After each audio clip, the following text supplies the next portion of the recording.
Hey, come here, check this out. This is the last lesson of the series that I'm doing over the modes, at least this current one. There's so much to explore in the modes. I'm sure I'll come back and do more series about the modes. The main thing I want you to learn in this series specifically is how you can find the 3-note per string shapes of the modes, and then how you can kind of lock all of them together with various positions. And in the last few lessons, I've also been exploring how certain modes are kind of sister shapes to one another. Like in the last lesson, we learned that Locrian and Phrygian kind of work together. And in the lesson before that, we looked at Dorian and Aeolian. Well, in this one, I'm going to show you how the last two shapes of the last two modes, which are Lydian and Mixolydian, lock together with Ionian. And they're all basically sitting in that family of major sounding modes. So let's look at those. I'll put those over our backing track as well. And we'll look at how they're positions of the major scale or the minor scale, but they're also their modes in and of themselves.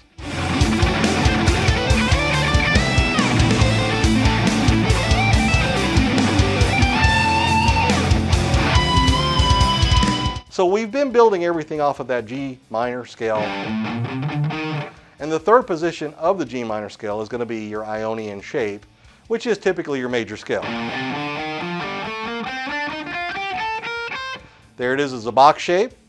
As a 3-note per string shape, it's going to sound like this. Same thing, same notes, just a different way to play it.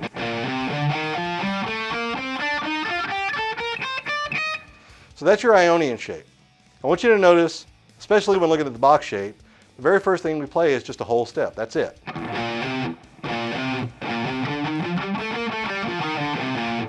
For the 3-note per string shape, we're playing whole step, whole step. Notice that in your Aeolian, your Dorian, your Phrygian, and your Locrian, we were playing a combination of whole steps and half steps. For your minor sounding scales, you can play a whole step and then a half step. For your diminished or your exotic sounding scales like Phrygian, you're going to play a half step then a whole step. That's how they start off. It's what gives them their signature sound. For your major sounding scales, you're going to play whole step, whole step. That's how it's going to start off. So whole step, whole step. And on the Ionian, or on the major scale, which in this case, because we're playing everything off that G minor scale, this is your third position of the G minor scale, but it's actually going to be over a B flat. So on the 6th string, we're playing that B flat, and we're playing at 6, 8, 10. 5th string, 6, 8, 10. 4th string and 3rd string, 7, 8, 10.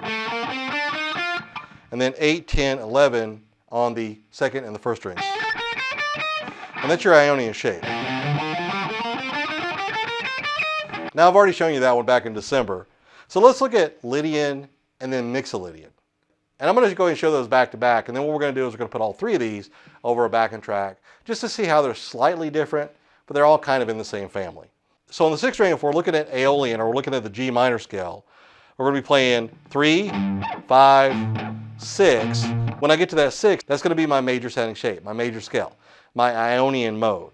And then from here we're going to play 8, which that would be Dorian. Then we're going to play 10, which that would be Phrygian. Then we're going to play 11. Now 11 is going to be Lydian. And then after 11 we're going to play 13. And 13 is going to be Mixolydian. And then we're going to play 15. 15 takes us back to the root or an octave of this scale, which is the same thing that we played down here. So it'd be the same scale, the Aeolian scale, here. So we just need that Lydian and that Mixolydian. Now one thing I didn't show you in the other lessons is that all this could be built off the Ionian or the major scale. Matter of fact, most music, or we could even say all music, is built off the major scale. The modes are just different faces or different positions of the major scale. And when we play chords that are within their tonal center, then we're basically playing those modes. So if we start everything on that B flat, which is on the 6th fret of the 6th string, and we start here, then that's your Ionian, or your major scale. Then the 8th fret would be your Dorian.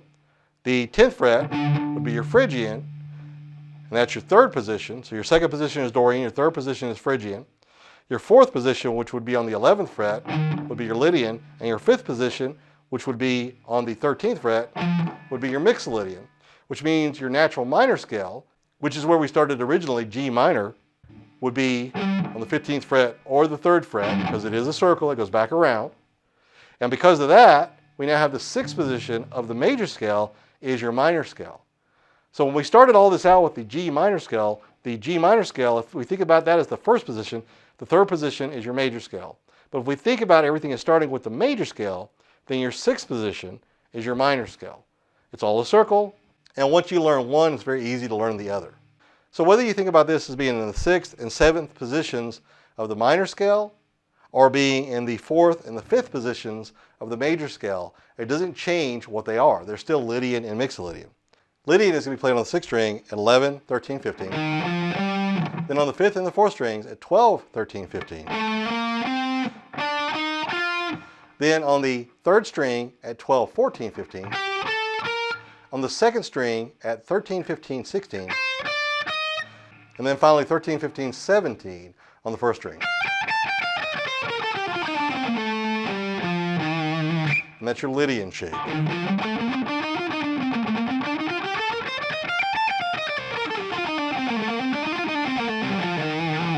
Now we're going to play the Mixolydian shape, which is going to start out on the 13th fret, play 13, 15, 17. Fifth and the fourth strings, we're going to play the same thing, 13, 15, 17. When I get to the third string, I'm going to play the 14, 15, 17. And then on the second string, 15, 16, 18. And then finally on the first string, 15, 17, 18.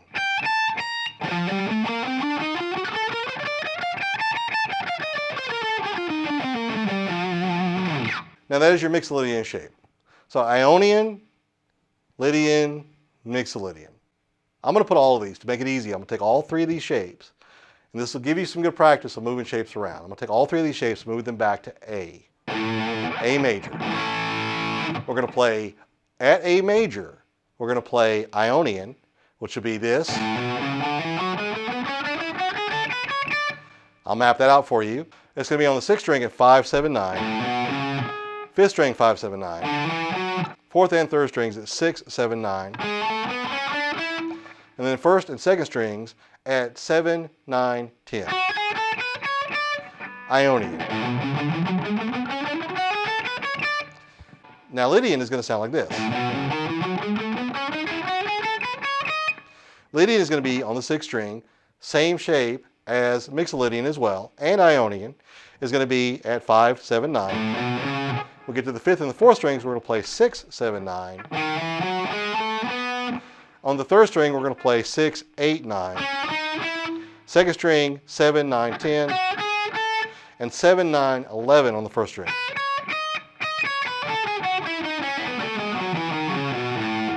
So Mixolydian is going to be played again on the sixth string at 5, 7, 9. Fifth string and fourth string, 5, 7, 9. Third string at 6, 7, 9. Second string at 7, 8, 10. And first string at 7, 9, 10. So that's your Mixolydian sound. So you got Ionian, you got Lydian, and you got Mixolydian. They all start off with that whole step, but they change as you move across the strings. And we're going to see how they sound differently as they change. Do a simple major sounding backing track.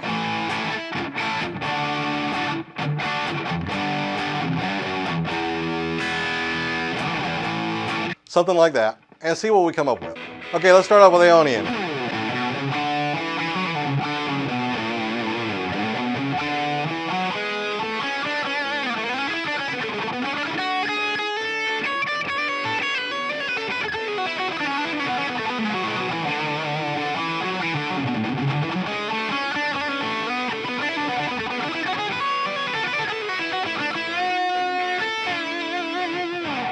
All right, that one sounded pretty good. Let's go ahead and try Lydian.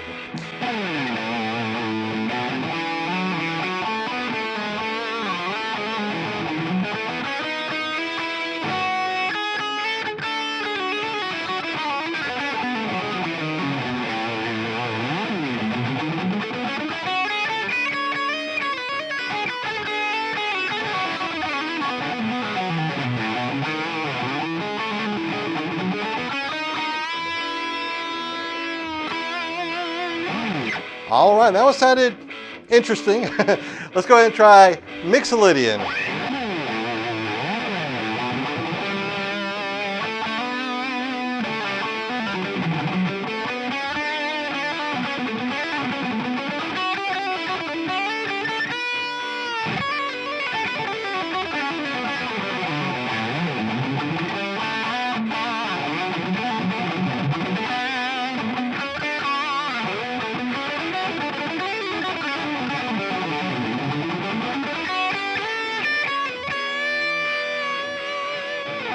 Okay, so I hope you're able to see how a basic change or a shift in the way we play the notes changes the sound.